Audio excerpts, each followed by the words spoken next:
Bab 10, aku hanya ingin menjadi seniman bela diri. Setelah membuang mayat pemuda itu, Chen Chao mengembuskan napas panjang dan keruh. Malam yang sudah biasa, tetapi berbeda dengan malam di kuil Dewa Gunung itu. Malam ini, Xie Nandu banyak bicara dan juga banyak bertanya.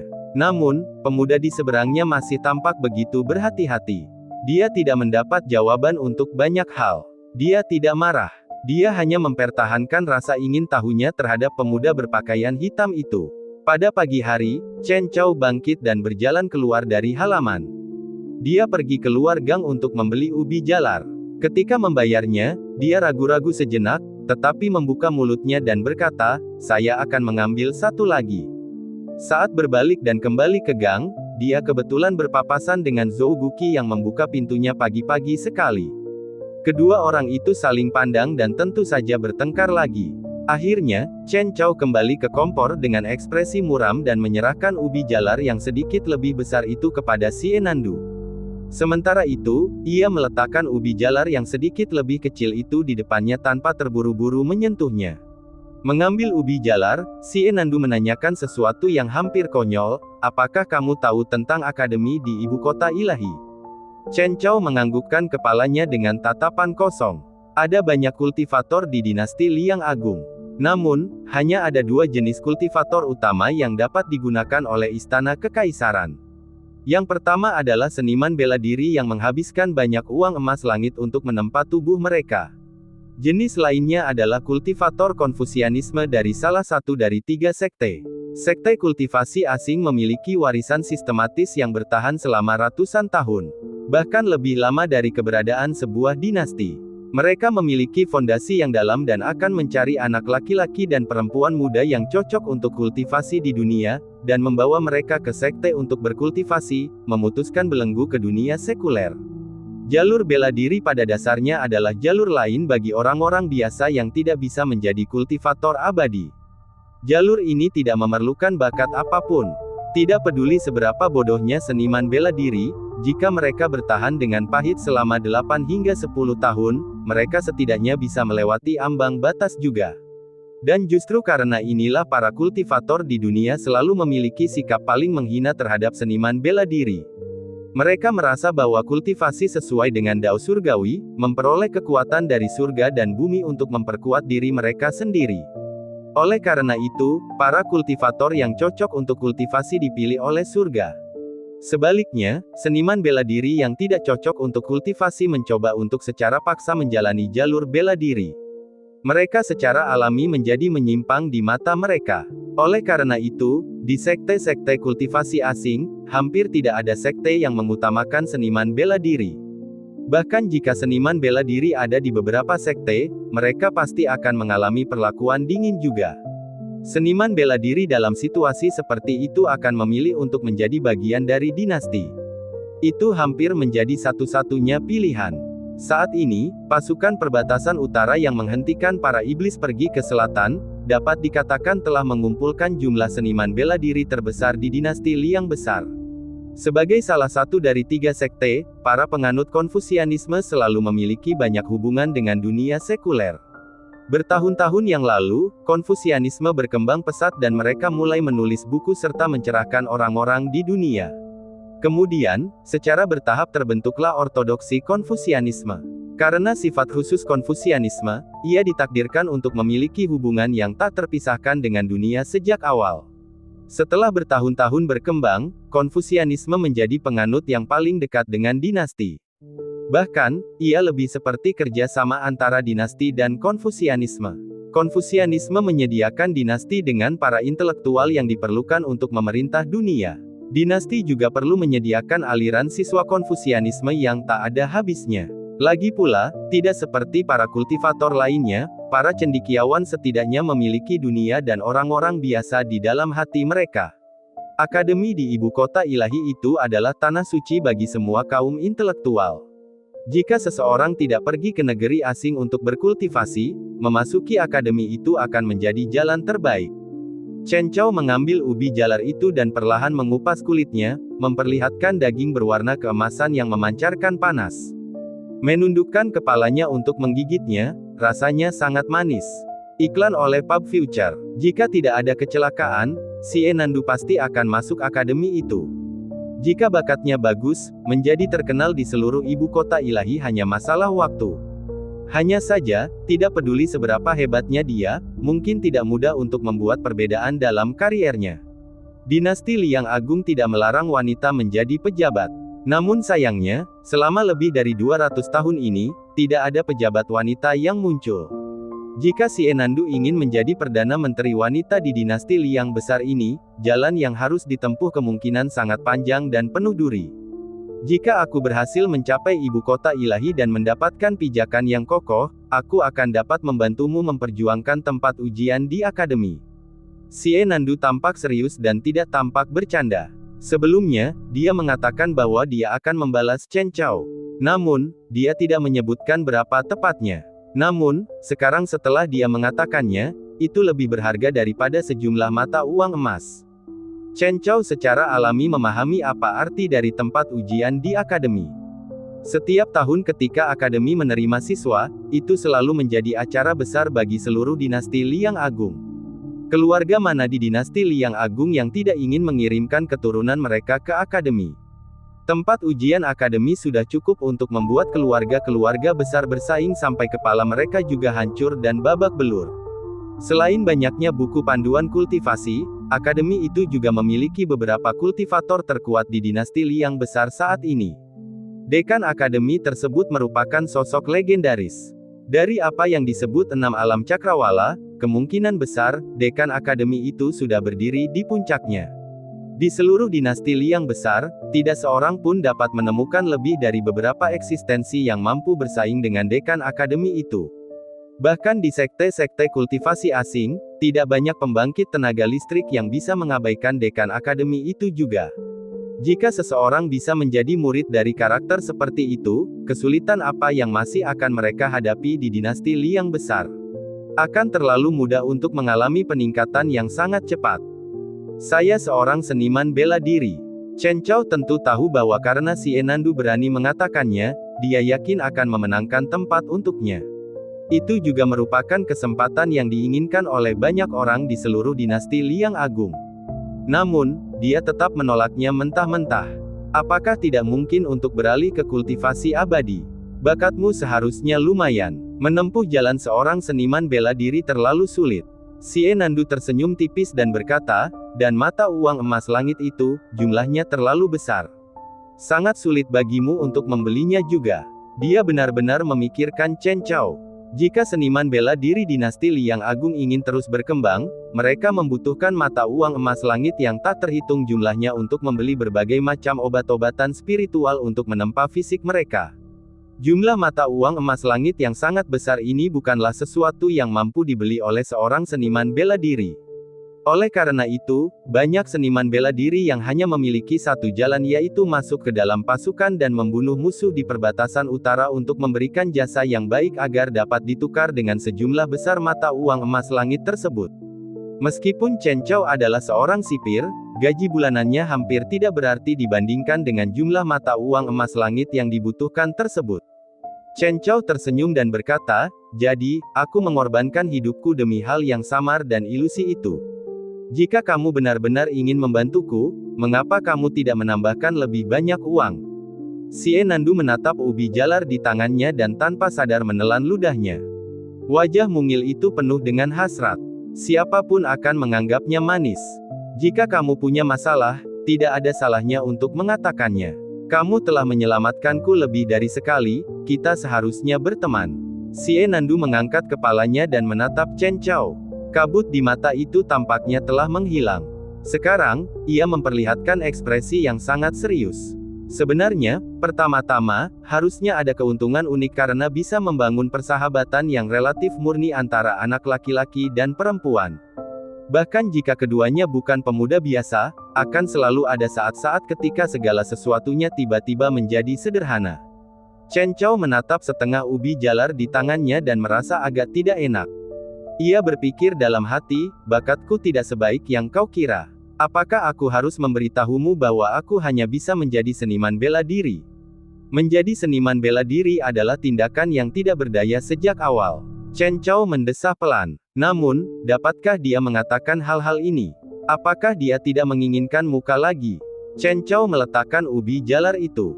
Ia melihat gadis di seberang mengambil ubi jalar itu, mengupas kulit ubi jalar itu dengan serius, lalu dengan hati-hati memasukkan ubi jalar itu ke dalam mulutnya dan menggigitnya dengan lembut. Kemudian, seluruh wajahnya dipenuhi dengan kebahagiaan. Chen Chao mengangkat alisnya, tidakkah kau tahu bahwa makan terlalu banyak ubi jalar akan membuatmu kentut? Setelah sadar kembali, dia duduk tegak dan berkata dengan tenang, mimpiku adalah menjadi seniman bela diri. Karena itu, saya tidak tertarik pada jalan lain. Chen Chao tampak serius, tenang, dan kalem. Tetapi siapakah yang tahu tentang rasa sakit di hatinya? Xie Nandu mengangkat kepalanya. Pertama, dia melirik Chen Chao dengan sedikit terkejut. Dia tidak melihat emosi lain di wajahnya, jadi dia tersenyum. Tidak ada kekecewaan di matanya, tetapi ada beberapa emosi lain saat dia berkata dengan lembut, kamu benar-benar orang yang istimewa. Bab 11, Pasar Gelap. Setelah berbincang-bincang dengan Xie Nandu yang tidak mendalam maupun dangkal, hari sudah mendekati tengah hari. Jika dihitung hari ini adalah tanggalnya. Sambil meraih payung kertas yang diminyaki, Chen Chao menuntun Xie Nandu keluar pintu. Xie Nandu meletakkan ubi jalar yang hanya tersisa kulitnya. Sambil menerima payung kertas yang diolesi minyak, dia bertanya dengan santai, kita mau kemana? Chen Chao pun tidak menyembunyikannya dan berkata dengan santai, pasar gelap. Mendengar ini, Xie Nandu jelas menjadi bersemangat. Ketika dia berada di prefektur White Deer, dia sering mendengar keluarganya berbicara tentang pasar gelap. Dia tahu bahwa itu adalah tempat para kultivator melakukan transaksi. Di negeri asing, ada sekte kultivasi yang mengkhususkan diri dalam bisnis ini. Namun, di dalam perbatasan dinasti Liang Agung, akan ada tempat yang didirikan pemerintah di ibu kota provinsi prefektur tersebut bagi para kultivator untuk melakukan transaksi. Namun, tempat resmi semacam ini seringkali mengurangi sebagian mata uang Sky Gold dari kedua belah pihak yang bertransaksi. Dalam keadaan seperti itu, pasar gelap lahir sesuai kebutuhan zaman, menjadi platform bagi para kultivator untuk bertransaksi sendiri. Daerah Tianxing terlalu terpencil dan dinasti Liang Agung tidak mendirikan pasar apapun. Jika seseorang ingin mendapatkan obat-obatan spiritual dan materi kultivasi, yang ada hanyalah pasar gelap. Dan karena letaknya yang terlalu terpencil, pasar gelap di Kabupaten Tianxing hanya buka 1 hari dalam sebulan. Kebetulan hari ini adalah hari pembukaannya. Manik-manik iblis yang dikumpulkan Chen Chao selama 1 bulan ini, awalnya ia berencana untuk menukarkan semuanya dengan mata uang Sky Gold hari ini untuk membeli obat-obatan roh yang ia butuhkan untuk melembutkan tubuhnya bulan depan. Namun, Chen Chao tahu dalam hatinya bahwa ia hampir tidak mampu menghadapi berbagai hal dalam beberapa bulan ini. Hari-hari di masa mendatang pasti akan semakin buruk. Dia melirik Xie Nandu tanpa meninggalkan jejak. Pada saat itu, bagaimana sisa hidupnya akan tergantung pada apakah dia menemukan hati nuraninya dan mengiriminya sejumlah besar obat-obatan spiritual setelah dia tiba di ibu kota ilahi. Atau bahkan langsung mengirimkan obat-obatan spiritual itu kepadanya. Berjalan di jalanan, hanya ada beberapa pejalan kaki seperti biasa. Chen Chao tampak sedikit senang.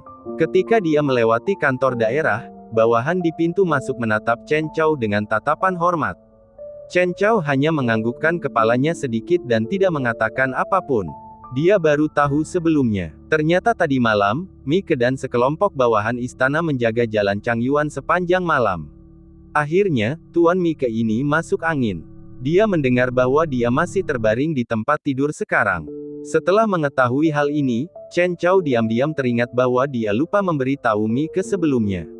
Dia duduk di depan api sepanjang malam di bawah terasnya, tetapi Mike menderita semalaman di tengah salju lebat dan angin. Betapa berdosanya. Tetapi dia mendengar bahwa setelah Mike jatuh sakit, Panitera Zhang bergegas berkeliling, mengundang tabib dan meracik obat dengan ekspresi khawatir. Tuan Mi punya bawahan yang baik.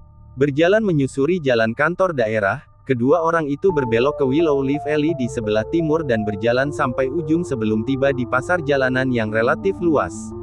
Banyak kios yang berdiri di jalan ini. Banyak kios yang dipenuhi dengan berbagai macam obat-obatan yang memancarkan kilau dan artefak ajaib. Namun, semua itu adalah toko-toko berskala kecil. Penjual yang benar-benar kuat akan memiliki etalase toko di jalan yang menjadi milik mereka. Ini adalah pasar gelap Kabupaten Tianjin. Dinasti Liang Agung menutup mata terhadap tempat-tempat yang tidak memiliki tempat usaha yang didirikan pemerintah. Ditambah lagi, keamanan Kabupaten Tianjin sangat baik.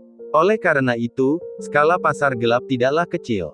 Seiring berjalannya waktu, pasar gelap di sini telah menjadi pasar gelap terbesar di luar ibu kota provinsi di sana.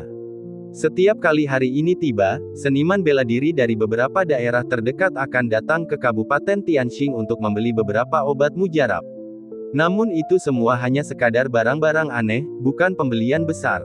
Kepala Sipir Chen. Kepala Sipir Chen, kau datang ke sini. Kepala penjaga Chen ada di sini. Minggir semuanya. Kepala penjaga Chen, saya punya ginseng darah yang bagus di sini. Berkualitas tinggi dan murah. Kepala penjaga Chen, rumput 7 daun milikku benar-benar bermutu tinggi. Kepala Sipir Chen, ini adik perempuanku. Ketika Chen Chao mendengar hal itu, dia menatap penjual itu dengan heran. Penjual itu buru-buru menambahkan, ini adalah obat mujarab yang dipetik adik perempuanku. Namun setelah mengatakan hal ini, dia melanjutkan lagi, kebetulan saja adik perempuanku belum menikah. Jika kepala Sipir Chen menginginkannya, tidak perlu. Begitu Chen Chao muncul di sini, para pemilik kios menjadi bersemangat. Mereka tidak dapat disalahkan karena kehilangan ketenangan, itu benar-benar karena Chen Chao telah menjadi pelanggan terbesar pasar gelap ini dalam 2 tahun ini. Setiap kali dia datang, terlepas dari apakah itu jumlah manik-manik iblis yang terjual atau jumlah obat-obatan spiritual yang dibeli, itu tidak dapat dibandingkan dengan seniman bela diri biasa. Para seniman bela diri itu paling banyak berskala kecil. Namun, Chen Chao membuat transaksi bisnis besar setiap saat. Iklan oleh Pub Future. Semua mata tertuju pada Chen Chao. Sebaliknya, Xie Nandu yang berada di samping diabaikan. Chen Chao menggenggam tangannya ke arah semua orang dan tidak berbicara omong kosong, membawa Xie Nandu dan berlari ke sebuah toko bernama Longevity Pavilion yang menghadap ke jalan. Toko itu tampak kuno. Saat ini, hanya ada seorang lelaki tua berambut putih yang duduk di belakang meja kasir dan sedang tidur siang. Namun, begitu Chen Chao masuk, lelaki tua itu membuka matanya. Kedua matanya yang tadinya berkabut langsung kembali jernih. Kepala Sipir Chen, Anda memang tepat waktu. Lelaki tua itu menyipitkan matanya dan tersenyum lebar. Di tempat sekecil itu, sipir muda di depannya adalah pelindung terbesar mereka. Tentu saja, dia harus mempertahankan antusiasmenya. Dan gadis ini, lelaki tua itu menatap Xie Nandu dan mengernyitkan alisnya tanpa terasa. Berdasarkan pengalamannya selama bertahun-tahun menghakimi orang, dia secara alami tahu bahwa gadis muda ini memiliki latar belakang yang luar biasa dan jelas tidak sederhana. Seorang teman, Chen Chao mengeluarkan sebuah tas kain hitam yang berat. Sambil menyerahkannya kepada lelaki tua itu, dia berkata, hitung harganya. Orang tua itu menganggukkan kepalanya. Setelah mengambil tas itu, dia mengeluarkan sebuah nampan seukuran cakram penggiling dari bawah tanah. Setelah meletakkannya di atas meja, barulah dia menuangkan semua manik-manik iblis di dalam tas itu. Selama beberapa saat, serangkaian suara renyah bergema di sini. Suaranya bervariasi dalam kenyaringan dan suara tabrakan terdengar semerdu air mata air pegunungan yang jatuh di bebatuan. Manik-manik besar dan kecil mendarat di nampan batu giok. Praktisi bela diri tidak perlu menggunakan manik-manik iblis. Namun, kultivator lain membutuhkan benda ini. Jadi setiap kali setelah memperoleh manik-manik iblis, Chen Chao akan menjualnya. Kemudian dia akan pergi dan membeli obat-obatan spiritual yang dia butuhkan. Sebagian besar obat-obatan spiritual tersebut ditanam oleh para pembudidaya asing di kebun obat milik sekte mereka sendiri. Sejumlah kecil ditemukan di pegunungan dan hutan tua. Beberapa pembudidaya mengkhususkan diri dalam profesi ini dan disebut pemetik herbal. Lelaki tua itu terkekeh sembari menghitung manik-manik iblis. Setelah mengkategorikan manik-manik iblis berdasarkan kondisi dan efeknya, barulah ia berkata, jumlahnya lebih sedikit dari sebelumnya. Kurasa tidak banyak iblis di sekitar sini lagi. Dia tampak mengobrol santai. Namun sebenarnya, dia mengingatkan Chen Chao bahwa jika dia masih tidak memikirkan cara lain, akan sulit untuk menindaklanjutinya. Chen Chao pun cerdik, berkata terus terang, aku telah membunuh iblis darah beberapa hari yang lalu. Setan darah. Mata lelaki tua itu yang sedikit menyipit tiba-tiba terbuka. Dia tidak dapat mempercayainya. Di antara iblis-iblis di dinasti Liang Agung yang belum berwujud manusia, iblis darah adalah makhluk yang sangat menakutkan. Setelah kultivator biasa menemuinya, apalagi membunuhnya, bahkan ingin mundur tanpa cedera adalah kemewahan. Mana manik iblis itu? Coba orang tua ini lihat. Orang tua itu pun menjadi bersemangat. Manik iblis dari iblis darah itu pasti barang bagus. Chen Chao pun tak ragu, mengeluarkan manik iblis berwarna darah itu. Setelah meletakkannya di nampan, ia menatap lelaki tua itu dengan tenang. Ah! Lelaki tua itu menyekat tangannya dan dengan lembut mengambil butiran darah itu. Setelah mengamatinya sejenak, dia bergumam, bermutu tinggi. Kualitas manik iblis ini tidak diragukan lagi sangat baik. Vitalitas darah di dalamnya bahkan berlimpah. Kemungkinan besar, iblis darah itu setidaknya sudah menjadi iblis dari alam platform roh. Seharusnya hanya selangkah lagi untuk melangkah ke alam harta karun ilahi. Namun, iblis seperti itu tetap dibunuh oleh Chen Chao. Orang tua itu menatap Chen Chao. Sebenarnya, penjaga muda ini berada di alam yang mana? 6 langit kultivasi. Alam kedua adalah panggung roh dan harta karun ilahi sudah menjadi alam ketiga. Kalau dia sudah berada di alam Divine Trove pada usia ini, berarti pemuda di depannya benar-benar seorang jenius sejati. Seorang jenius seperti itu hanya bekerja sebagai sipir di kota kabupaten kecil yang kumuh. Lelaki tua itu agak linglung. Namun, tak lama kemudian, ia mendengar seseorang mengetuk meja.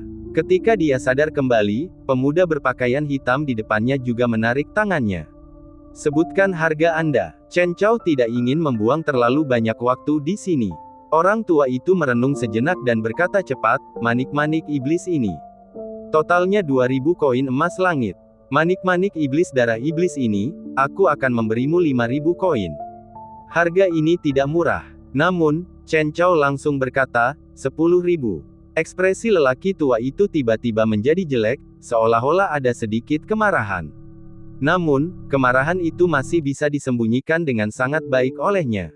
Dia mengeluarkan beberapa kata dari celah-celah giginya, 10.000 terlalu banyak. Paling banyak 6.000. Harga manik-manik iblis biasa itu sudah transparan sejak lama. Mereka hanya membicarakan manik-manik iblis darah ini. Menjualnya dengan harga lebih tinggi.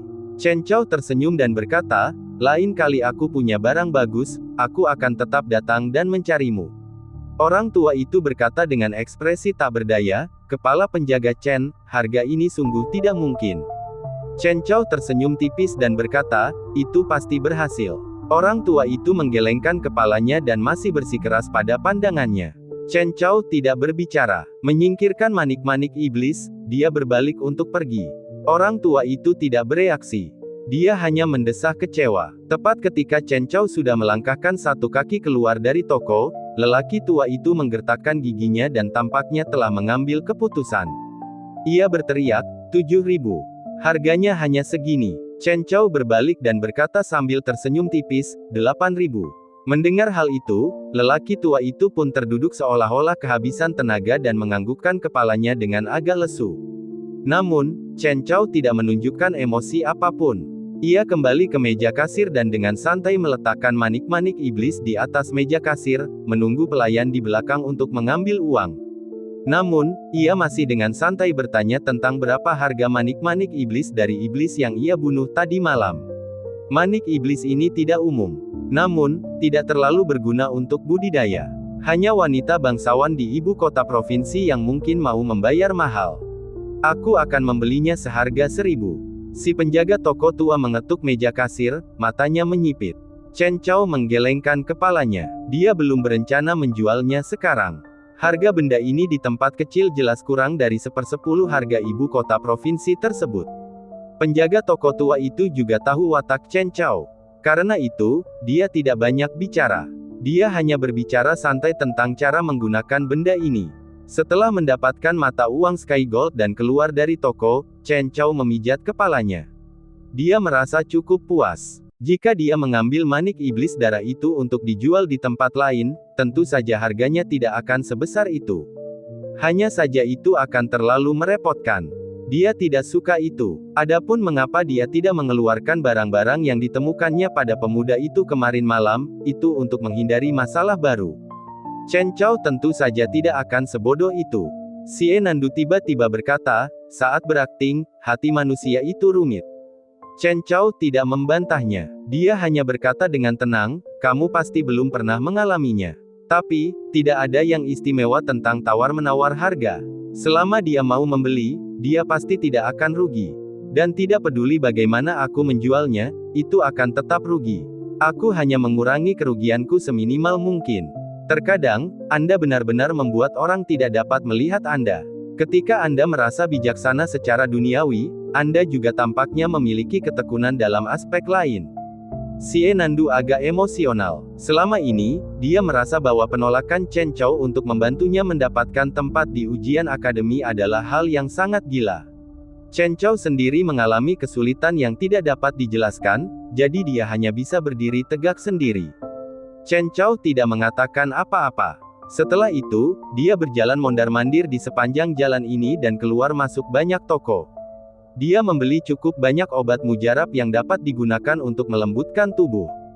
Dengan mata uang emas langit dari penjualan manik iblis darah itu, Chen Chao membeli bagian sebulan ekstra saat dia membeli obat mujarab.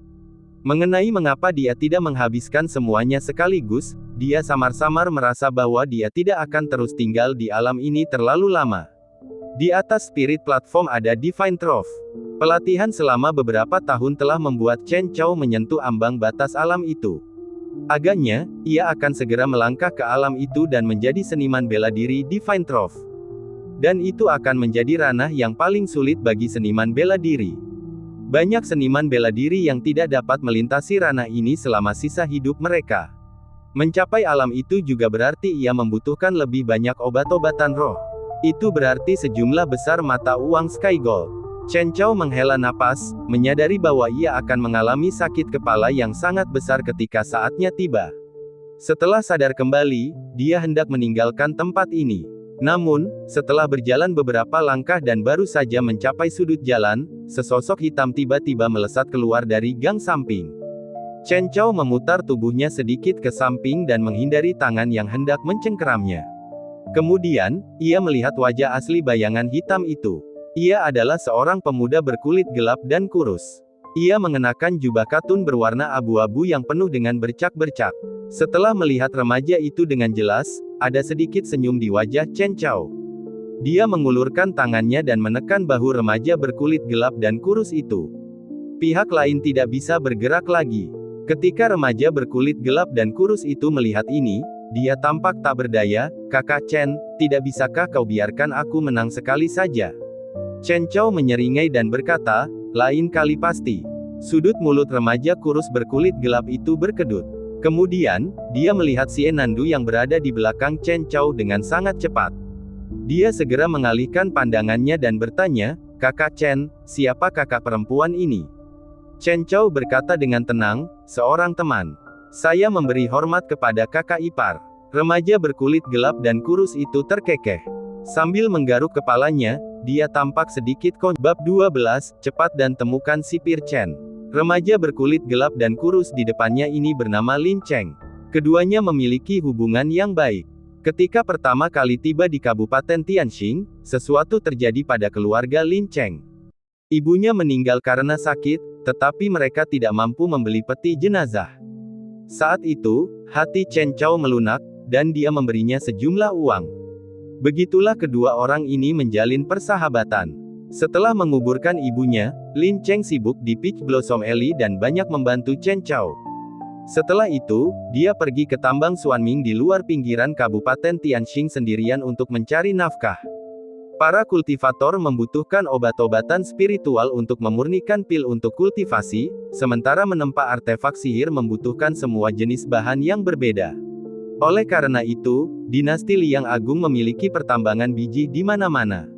Ada tambang batu di sekeliling Kabupaten Tianxing yang khusus menambang batu Xuanming. Skala tambang batu itu tidak besar. Setiap tahun, tambang itu hanya dapat menghasilkan beberapa ribu pon batu Xuanming. Namun, batu Xuanming ini diperlukan bagi para kultivator untuk menempa artefak sihir juga. Istana Kekaisaran menggunakan banyak dari ini untuk ditukar dengan kebutuhan lain dengan sekte kultivasi asing. Oleh karena itu, banyak penambang dibutuhkan sepanjang tahun.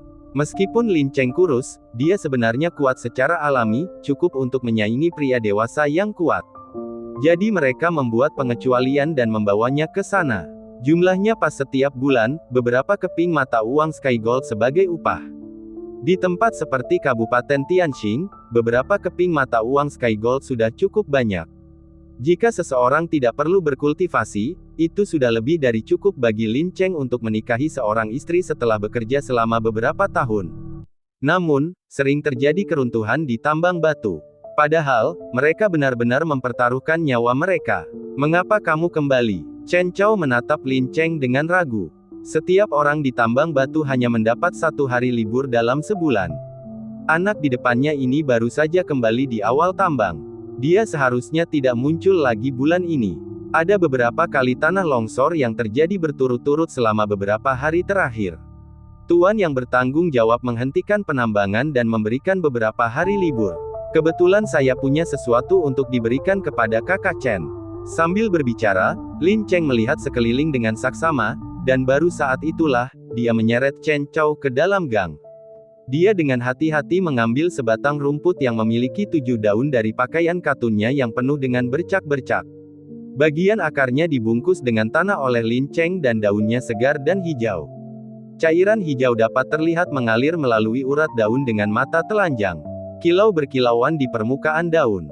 Sekali lihat dan jelas bahwa itu luar biasa. Chen Chao mengerutkan kening. Meskipun dia tahu bahwa benda ini luar biasa, dia tidak mengenalinya. Itu rumput bintang 7. Xie Nandu berkata dengan lembut, tertulis di catatan yang hilang. Itu dapat digunakan untuk memurnikan banyak pil obat dan memiliki efek untuk menjernihkan pikiran dan membuat aliran qi seseorang lancar. Dilihat dari kualitasnya, itu adalah kualitas tertinggi bahkan di antara rumput 7 bintang. Itu tidak lebih buruk dari nilai manik iblis darahmu. Dalam beberapa tahun terakhir, selain para cendekiawan Konfusianisme yang mengajarinya buku-buku Konfusianisme, Xie Nandu yang belum menginjakkan kaki di jalur kultivasi akan membaca banyak buku tentang kultivasi di kuil leluhur White Deer. Dia memiliki ingatan eidetik. Ditambah lagi, dia sabar. Jadi, dia secara alami mengetahui banyak hal. Ada juga cerita menarik terkait rumput bintang 7. Xie Nandu tersenyum. Dalam catatan yang hilang, tercatat dengan sangat jelas bahwa beberapa dekade yang lalu, pernah ada rumput 7 bintang kelas unggul yang ditemukan oleh seseorang di Gunung Pedangki.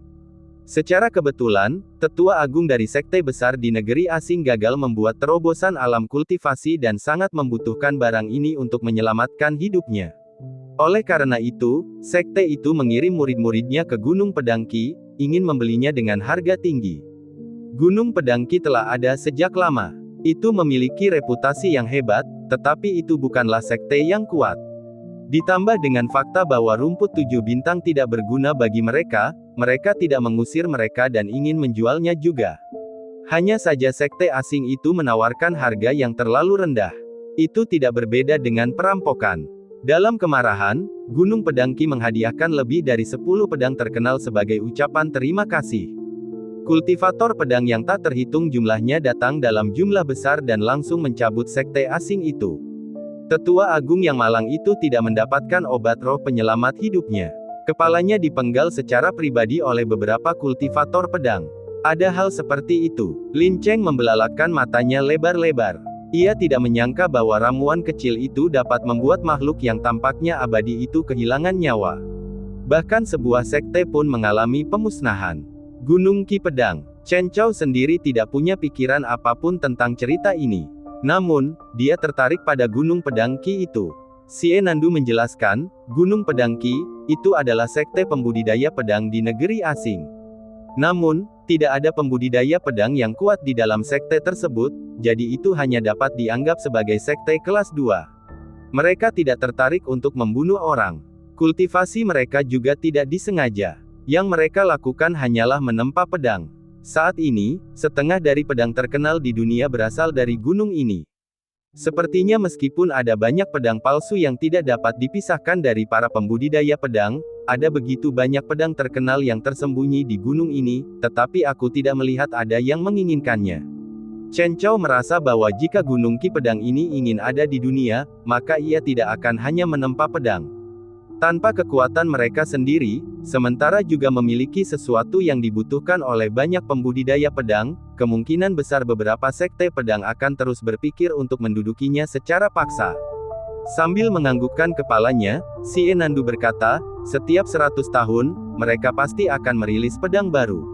Pedang itu akan menjadi pedang paling tajam di dunia selama 100 tahun. Para kultivator menyebutnya pedang 100 tahun. Dan pemilik pedang 100 tahun ini, masing-masing ditakdirkan untuk menjadi pedang abadi terkuat di dunia. Dengan hubungan ini, Gunung Qi pedang secara alami bertahan tanpa kemunduran. Tidak seorang pun akan mengambil risiko menyinggung setengah atau semua kultivator pedang di dunia dengan melakukan gerakan di Gunung Qi pedang. Chen Chao menganggukkan kepalanya. Lin Cheng telah memberikan rumput 7 bintang itu kepadanya. Aku menemukan ini di gua tambang.